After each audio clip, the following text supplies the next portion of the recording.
សួស្តីអ្នកនរគ្នាស្វាគមន៍មកកាន់ page ផ្សារតែក៏ដូច channel YouTube របស់ផ្សារតែអញ្ចឹងណាថ្ងៃហ្នឹងadmin សូមនាំអ្នកនរគ្នាមកហ៊ានពីរបៀបធ្វើ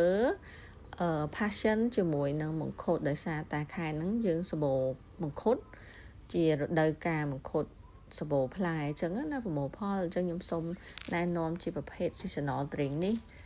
ជូនបងប្អូនហើយរបៀបធ្វើគឺស្រួលមែនតើគ្រាន់តែផ្លែ passion ហើយនៅមង្ឃុតយើងយកតែខាងក្នុងវាមកណាយកតែសាច់វាមកហើយយើងលាយ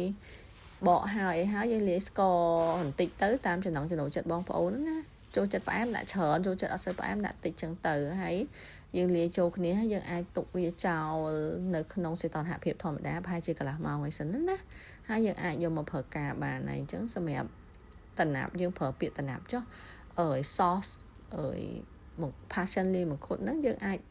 ញ៉ាំជាមួយតែក៏បានញ៉ាំជាមួយសូដាក៏បានដែរអញ្ចឹងគ្រាន់តែប៉ុណ្្នឹងមកយើងអាចឈៀលបានណាហើយសម្រាប់ខ្ញុំចូលចិត្តរៀងជូរអញ្ចឹងខ្ញុំប្រើក្រូចថែមតិចទៀតព្រោះអី passion ខ្ញុំប្រើហ្នឹងគឺ passion ម្ដងការីអត់សូវជូរទេ